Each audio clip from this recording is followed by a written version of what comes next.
As usual, let us start our Dhamma talk by saying Namo Tassa 3 times. Namo Tassa Bhagavato Arahato Sama Sambuddhassa. Namo Tassa Bhagavato Arahato Sama Sambuddhassa. Namo Tassa Bhagavato Arahato Sama Sambuddhassa.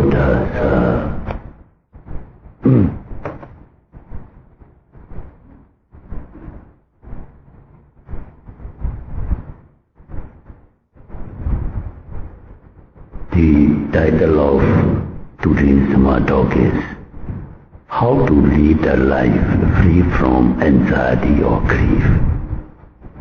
It is Soka and Pali, grief, and Pali is Soka, meaning troubled state of mind.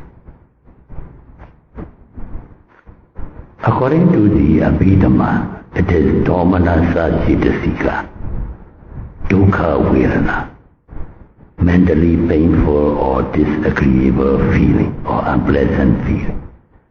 Grief or anxiety is always associated with antipathy and grudge, and therefore karmically unwholesome.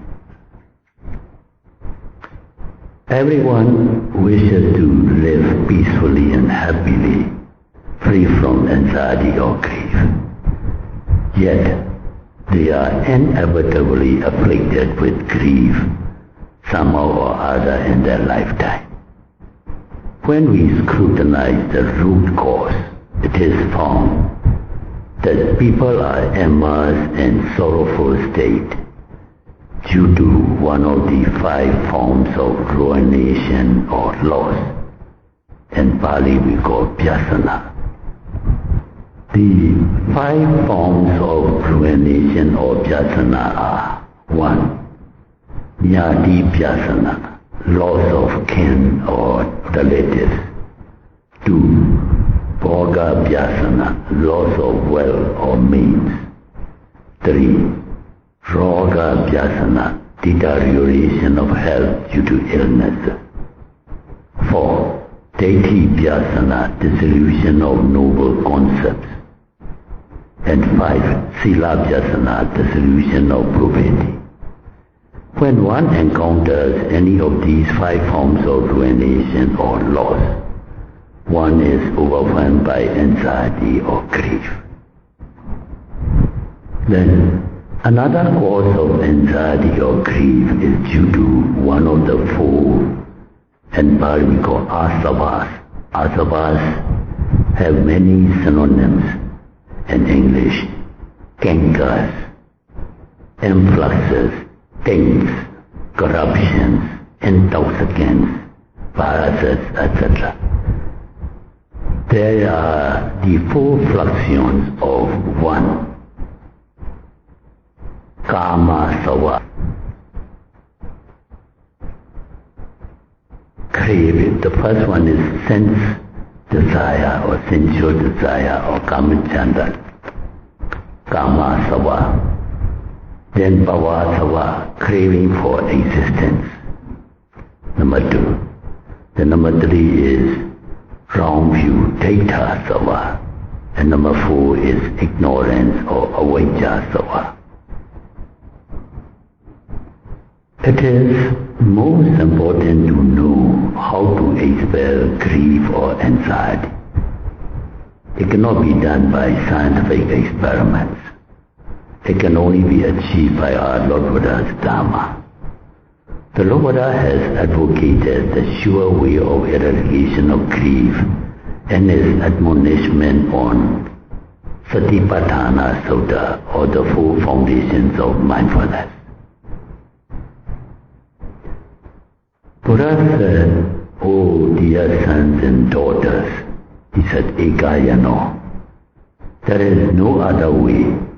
This Satipatthana Vipassana Bhavana or mindfulness insight meditation is the one and the only way for you all to attain Nibbana and deliverance from anxiety, grief and all kinds of suffering. Now, let us study about someone who made use of our Lord Buddha's admonishment to eliminate his grief as recorded in canonical texts.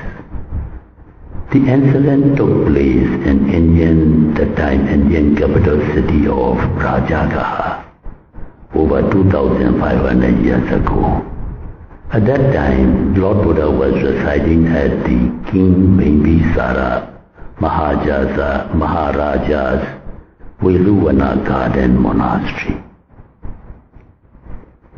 As was the customary of the laity to seek solace from the Tribhujan Buddha, Dhamma and Sangha whenever they were afflicted with calamities.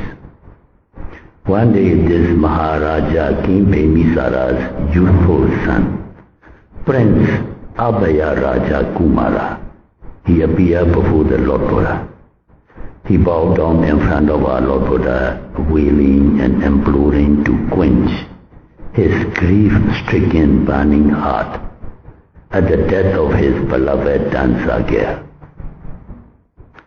The accident happened at the height of entertainment party for the youthful prince, given in honor of his victorious achievements on the battlefront. The king has granted his son 7 days of sovereign power with all the luxuries and grandeur.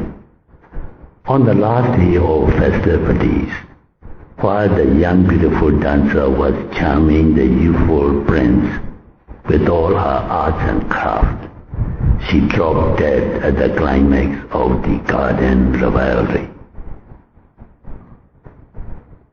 He was so tormented by this harsh catastrophe, he felt as if his heart and soul were burning under 7 scorching suns. In the midst of his tragedy, it came to his senses that the Lord Buddha is the only refuge to alleviate his suffering. And so thinking, he went to the Lord Buddha immediately after the cremation of the young dancer girl. On arrival at the Lord Buddha's monastery, he instantly entreated the Lord Buddha to extinguish his burning heart. With sweet, compassionate voice, Lord Buddha consoled him.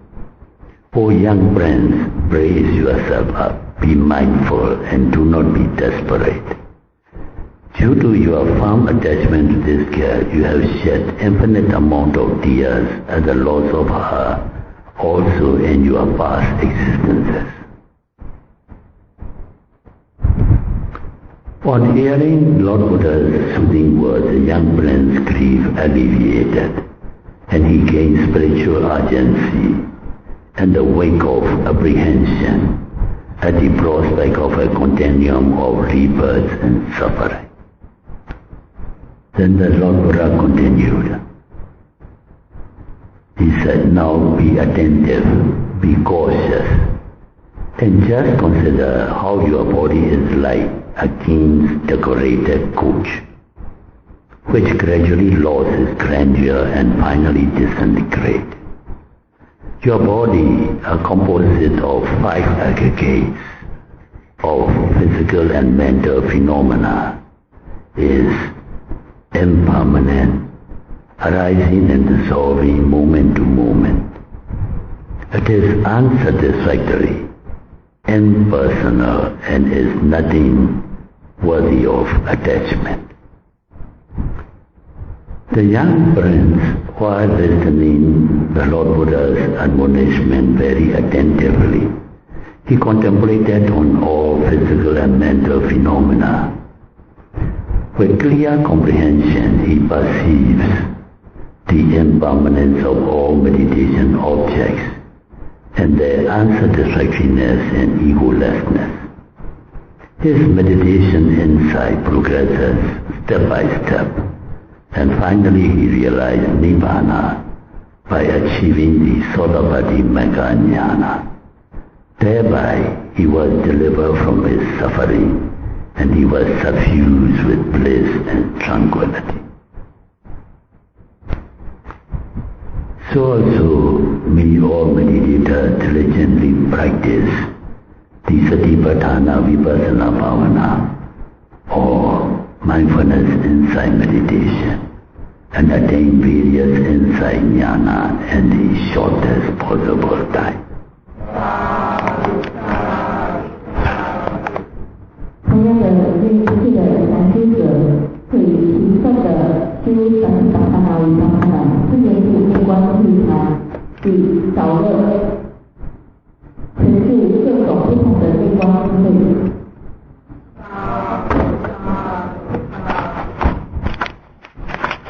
Now, if you all have questions, you may ask. If no questions for the moment, let me continue to discuss our discussion and our last talks. And every talk we gave, you can easily be aware of the importance of the object and this Vipassana Bhavana or insight meditation as Nama and Rupa or five aggregates. Here too, the mention of five aggregates. And in our last talks, we are studying about these Nama Rupa or five aggregates. Briefly speaking, just Nama and Rupa. Rupa is corporeality phenomena, so-called being, especially we human beings.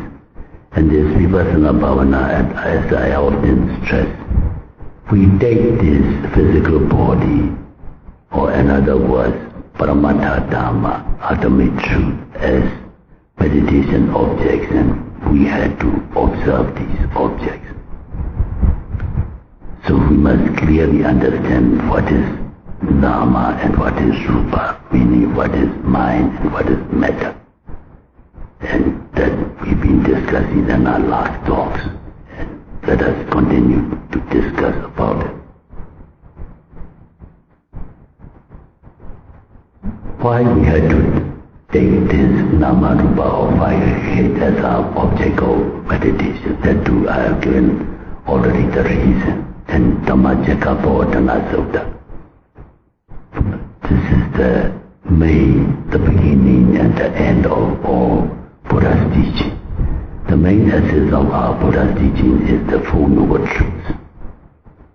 Noble truth of suffering, noble truth of the cause of suffering, noble truth of the cessation of suffering, noble truth of the way or the path to gain this cessation of suffering. And the first noble truth, first Buddha elaborated the gross suffering that is we are experiencing, everybody is experiencing in our lifetime. And when, after finishing that, he concluded, Sankhedena Panchupada Nakanda Dukkha.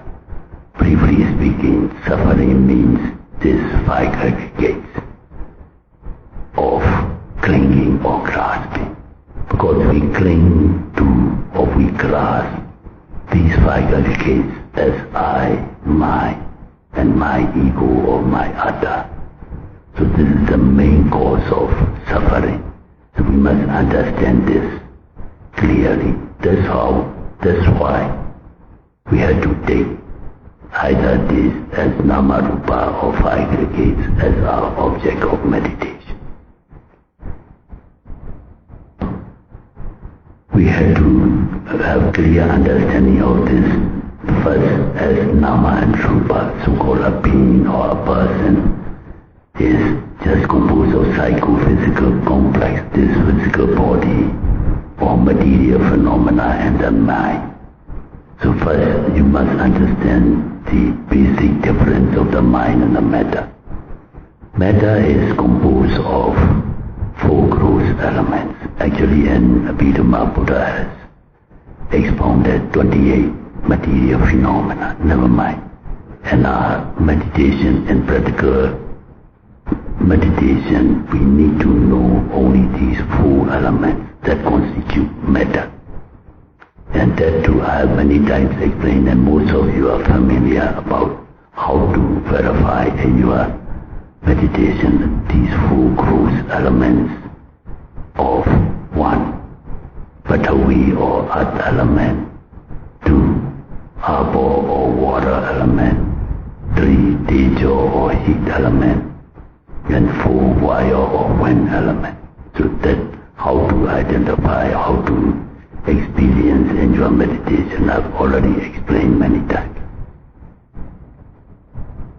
Just let us run through again these material phenomena you experience in your meditation. Like in sitting meditation, when you are noting rising, falling of the abdomen. Rising, falling of the movement of the abdomen is wind element. Characteristic of wind is element of motion. So the movement you are noting is wind element. So it is rupa or material phenomena or physical phenomena. The mind that is noting as rising and falling is nama or mental phenomena.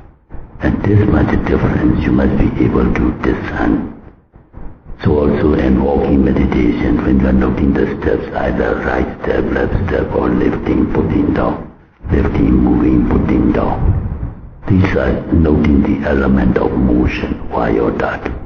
But if you feel the feet as heavy or light, it is patavi dhatu, earth element. Then if you feel moisture or sweat, it is water element. If you feel heat or cold, or when you touch the floor, hardness or heat or cold, all these are tejo dhatu or heat element, like that. You can verify in your practice of meditation. And noting seeing, when you see something and noting as seeing. The sight in your eye is rupa or physical phenomena or material phenomena. And that seeing consciousness that arises, or just simply seeing, is by mind, and it is mental phenomena. So also when you are noting the sound, now you are hearing my voice, the sound and the ear is rupa, the hearing consciousness is nama. So also the nose and the smell is rupa, the smelling consciousness that arises is nama. So also when you are eating, the taste and the tongue is rupa, and the tasting consciousness that arises is nama. And when you have come into contact with the body and the tactile object is rupa, the body consciousness is nama, like that. So you can identify mind and matter in your meditation.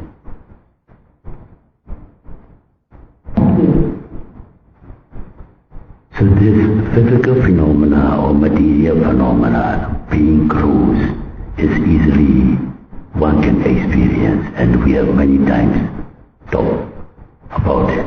So now let us go to a little bit more difficult, the element out of the two mental phenomena of mind. Let us try to understand something about mind, how to verify this mind or mental phenomena in your meditation. Asarira, Turengama, Egajara, Asarira, Kuhasaya, Tancheta. He gives these four characteristics of the mind. First is Turingaman. Directly translated, mind can travel very far and wide. Meaning, mind can take up object, however, regardless of the distance, however far an object is, one can take up. Like though you may be sitting here, when you think about your home or the places you've been before, you can easily recall those experiences. That shows that the mind immediately can take up regardless of the distance, the object it can experience. So that is the first characteristic of mind. Mind can take up any object regardless of the time and distance. Please remember that these important characteristics only are presenting to you to help understand in your meditation practice. The first is Durangama, meaning the mind's nature is mind always inclined towards the object, however far or near. Without the object, mind cannot arise. It falls back to subconscious level of life continuum, which in Pali we call Pavanga Citta. So mind's nature is mind arises only when there is object. And the object may be near or far, regardless of the distance. Mind can take up any object. It inclines towards it, and it can arise only with the object. Like fish, being aquatic animal, it can survive only in water. So mind can arise only when there is object.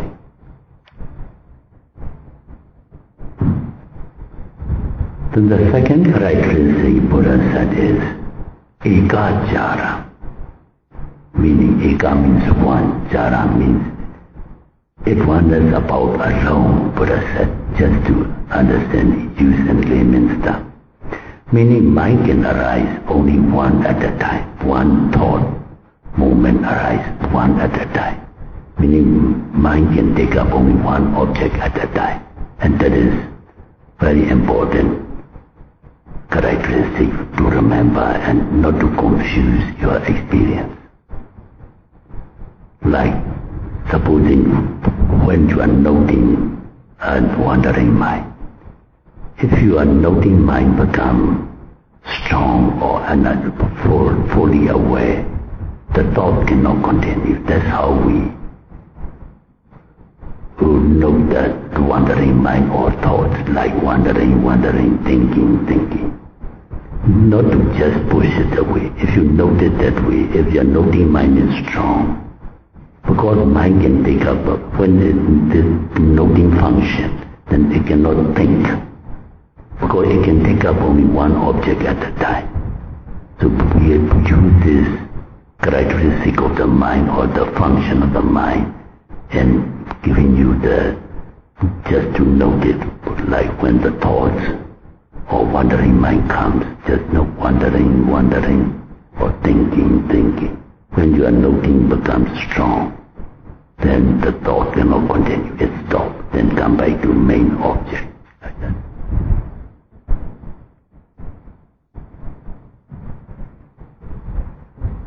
When you are noting like these six sense door objects, like seeing, hearing, smelling, tasting, touching. Like now, when you are looking at me and listening to me, you think that you see me, my image, as well as hear my voice at the same time. No. Because of this principle, and it is true also if you can think it carefully. When you hear my voice, you cannot see me, though you may be looking at me. And when you see me, you miss my words and you don't hear me. Because the door is different. The organ that perceives the object is different. Because the eye cannot hear, the ear cannot see. It's easy to understand. Eye's function is to see. Ear's function is to hear. So that's why when your mind is seeing, you cannot hear. When your mind is hearing, you cannot see. That shows that what Buddha said is correct. Ekachara, mind can arise only one at a time. But because it arises and passes away so fast, Buddha said Buddha can only see in a twinkle of an eye. Just one twinkle of an eye, except billions of thought movements arise and pass away. That's why we think that we are seeing and hearing at the same time, because it's been arising and passing away very fast. Actually, when you see, you don't hear. When you hear, you don't see. Because the door is different, as I just now said. The ear cannot see. The eye cannot hear. The eye just see, the ear hears. So when hearing, no seeing consciousness can arise. When seeing, no hearing consciousness arise. That's the meaning of ekachara.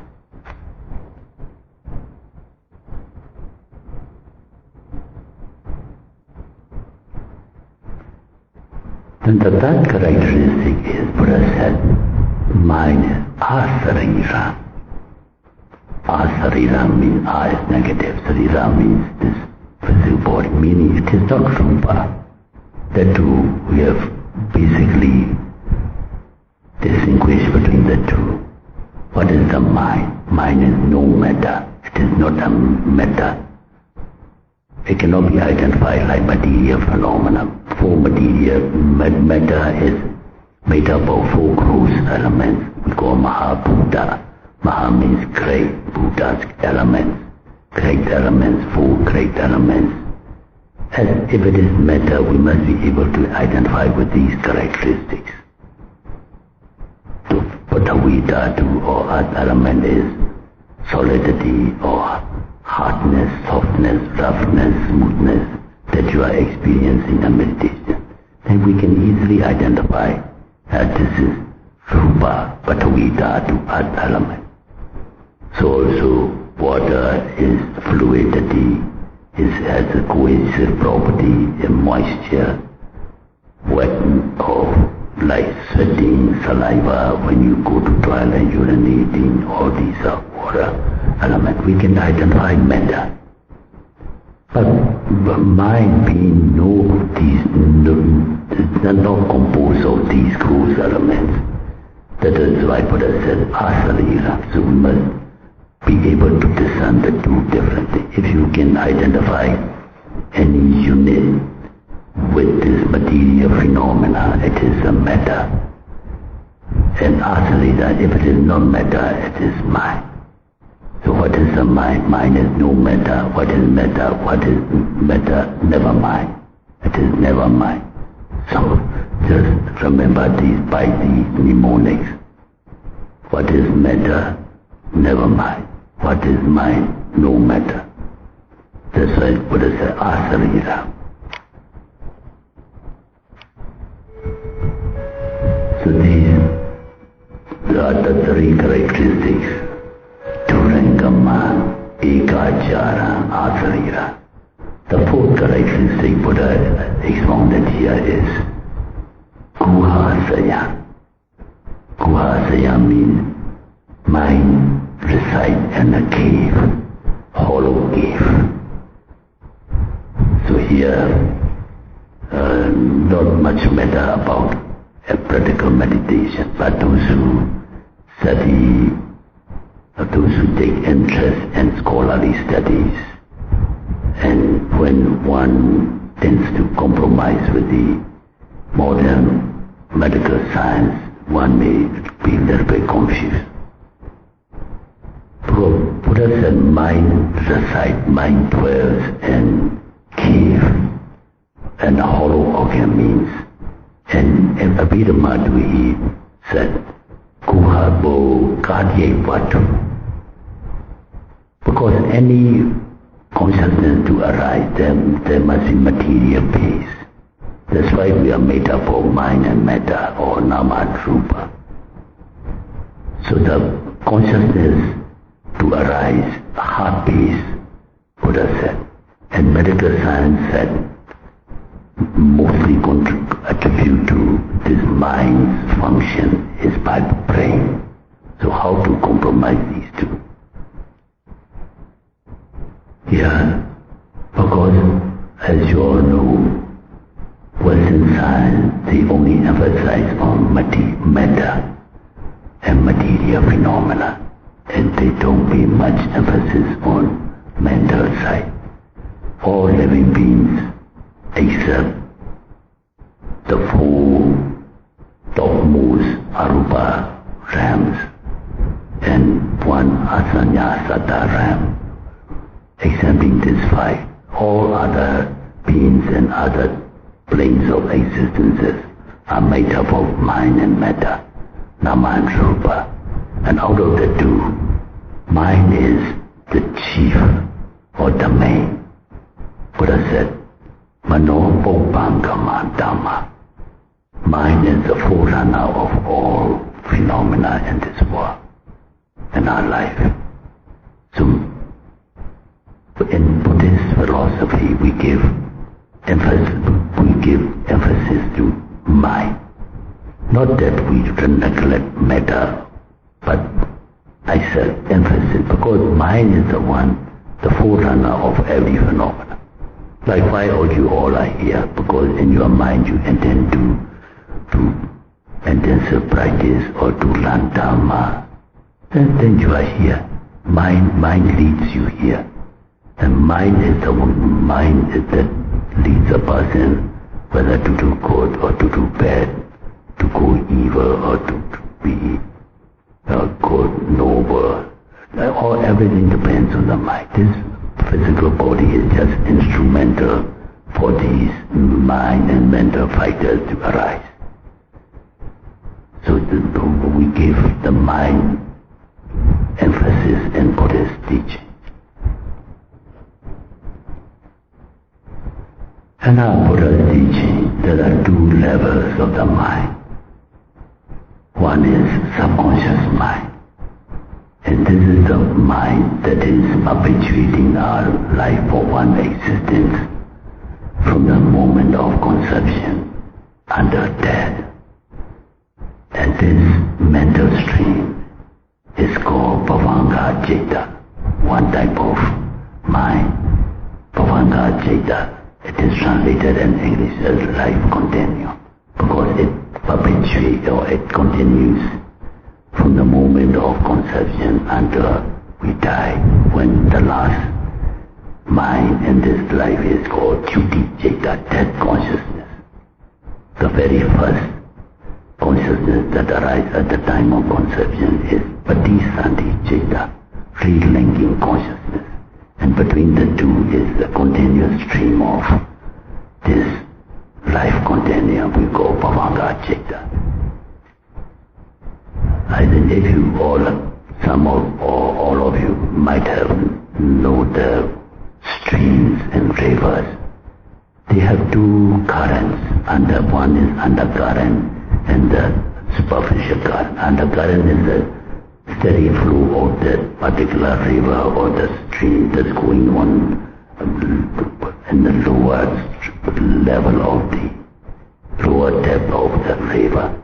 And above the current is due to influenced by winds and other things, another flow of river, superficial current and undercurrent.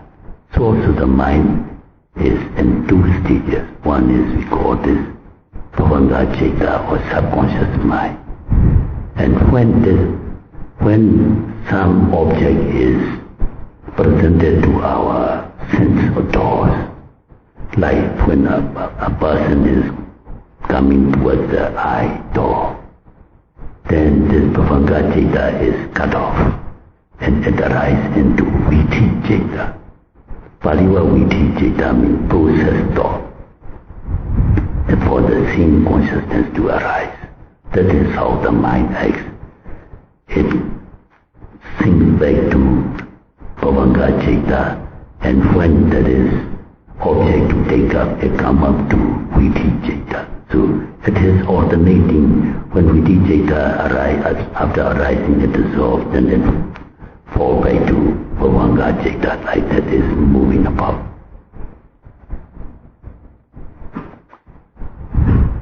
So this Bhavanga Citta, to continue a life continuum, we call to continue this life process or Jivitendriya.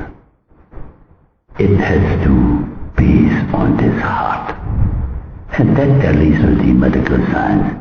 The heart is contracting and relaxing as long as we are living. When the heart stops to beat, that's the time to die. And that's the time for this Bhavanga Citta to stop. That is that Juti Jeta or that consciousness. And another life begins and another existence. So please remember, out of the two types of mind, Bhavanga Jeta or life continuum based on the heart. So that is why Buddha said cardiac water base, material base is heart base. But for the Viti Jeta process thought to arise, the brain functions. Another example is if you know this electrical energy, the main station is generating energy all the time. That is like Bhavanga Jeta. And here when you want it, now we open and now the current electrical energy is coming. And when you go back, when you switch off, shut it off. But the energy is still there coming, only thing we don't use it, that particular light. So also, when we are not seeing, then the mind goes back to Bhavanga Jeta. And when we are not hearing, like when we go back and sleep is subconscious mind. And that is Bhavanga Jeta is taking place. So Bhavanga Jeta or life continuum, as long as we are living from moment of conception until the death, this mind to arise is by the heart. And when only the objects come to the sense doors to see, to hear, to smell, to taste, to experience tactile sensation, then the brain has to function to replay or to gain information about our experience. So please remember these two, Bhavanga Jeta and Viti Jeta. So the mind's nature is, it inclines towards the object. Without object, the mind cannot arise. The mind means this Viti Jeta cannot arise. And it falls back to Bhavanga Jeta, life continuum. So this mind is like, this is the criteria level of consciousness. If it goes down below, sub means below the conscious level, that we call subconscious mind. That is same mind that is taking place when we have fallen asleep. And if it is much more, it sinks to below, it becomes unconscious. Some of the feelings or sensations are lost. And much more deeper, we call coma, most of the sensory function is lost. And after that coma, death. So that's how it sinks. And if it comes up from coma to unconscious to subconscious to conscious level, then we regain consciousness.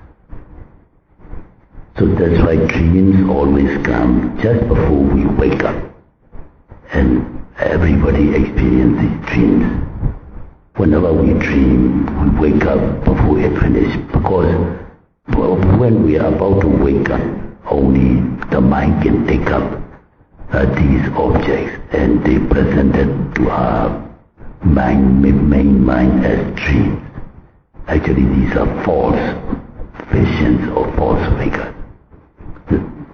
Just like when you adjust the video or television, before you get proper focusing, all kinds of weird images or sounds are appearing in the center like that.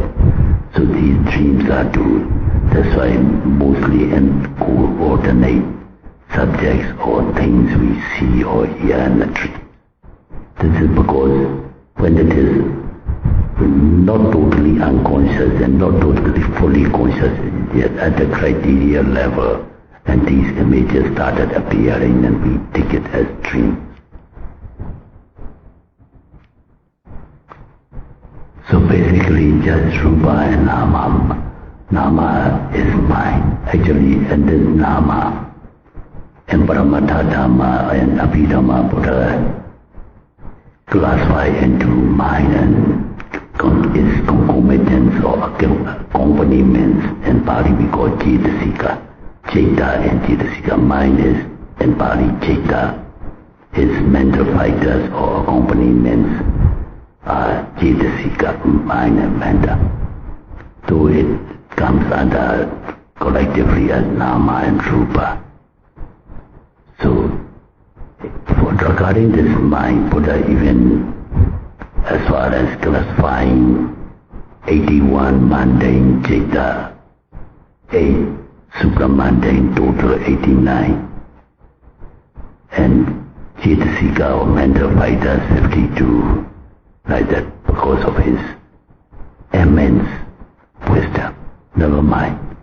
In our practical meditation, we need to discern 4 of these Cetas, because it is important for meditational experience. So 4 mental aggregates, we call it, 4 groups that a meditator must be familiar under this Nama. Like we have 4 gross elements under Rupa. Here too 4 mind and mental, Ceta and Cetasika, and this Nama group or mental aggregates. One is Vedana. Vedana is feeling or sensations. Because we are called sentient beings, because we are endowed with the power to experience sensations. So the first group of this mind is Vedana or feeling or sensations.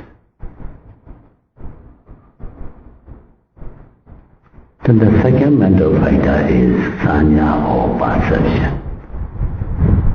The word perception, as you all know, is making a mark. With this modern computer science, like collecting data or loading the machine for future reference. So also we remember things, characteristic features, we remember it for future reference. Like when we were babies, when our mind started to grow, when we are aware of our environment. This is mother, this is the father, brothers, so on. Or this is food, milk. Gradually we learn and remember these are the function of the Sanya.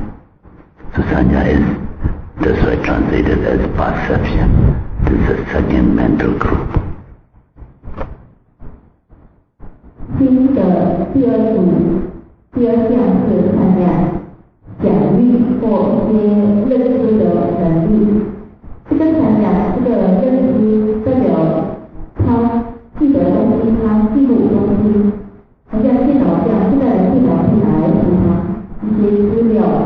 同样的参加是奖励他记得东西。好像他所看到的东西，他是记得或听到的东西，记得一定未来可以做一个参考。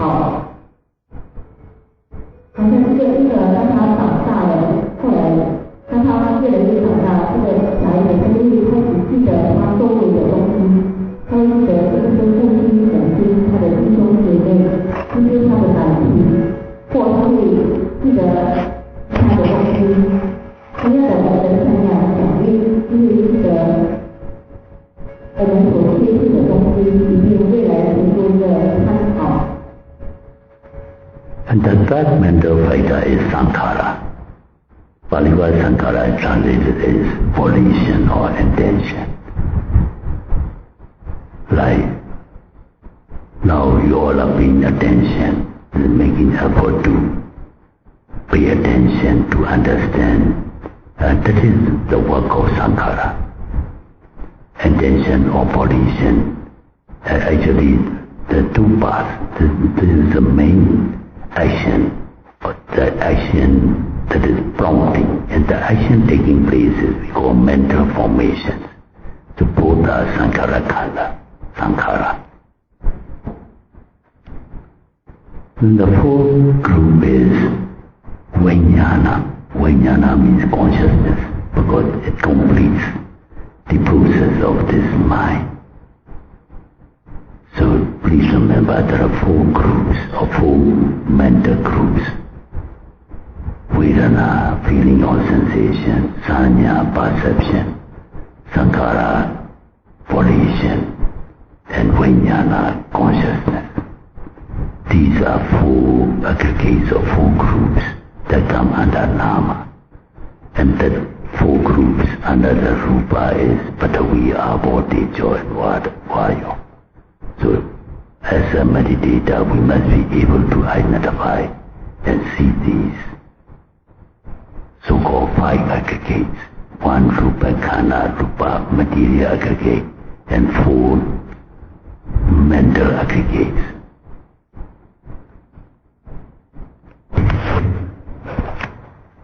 Dhammi punya, nibbanasa, pacayo, punya, dhamma,